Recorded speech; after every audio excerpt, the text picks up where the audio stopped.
नगरसेवकांना अत्यंत जागरूक राहिलं पाहिजे। माझी विनंती नगरसेवकांना, तुम्ही महायुती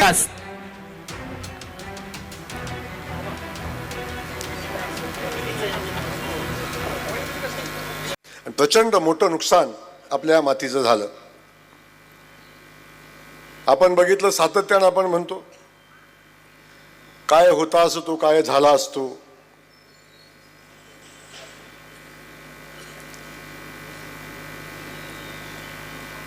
असे कसे शकुनी मामा बर्बाद झालाच तुम्ही।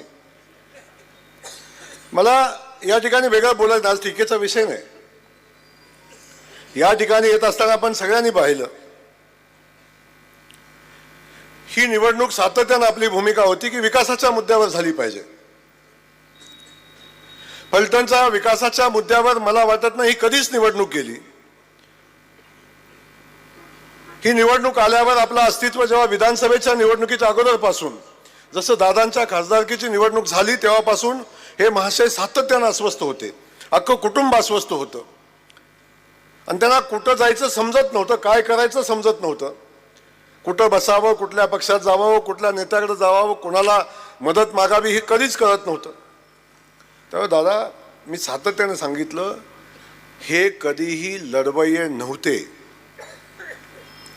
कधीच लढवय्ये नव्हते।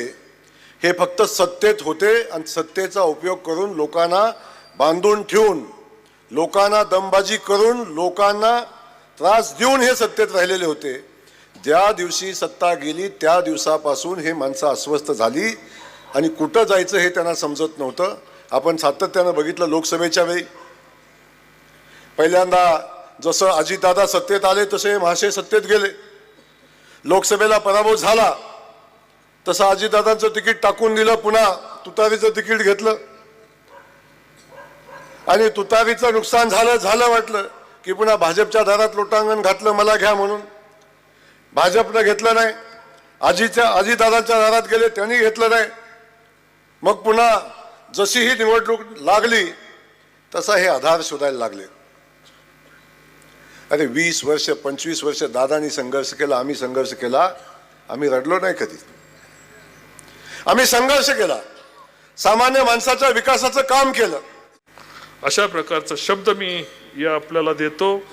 पुन्हा एकदा फलटणकरांचं या आरोप अतिशय घाणेरडी प्रतिमा तयार करताना सुद्धा फलटण शहर माझ्याबरोबर राहिलं।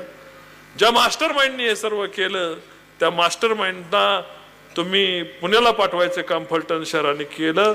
शहरातल्या लोकांनी सत्य काय दाखवलं, रणजित निंबाळकरच्या पाठीमागे शहर उभं राहिलं, हेच एकदा पुन्हा एकदा महाराष्ट्राला कळू द्या, एवढंच बोलतो आणि माझे 2 शब्द आवर्ते घेतो।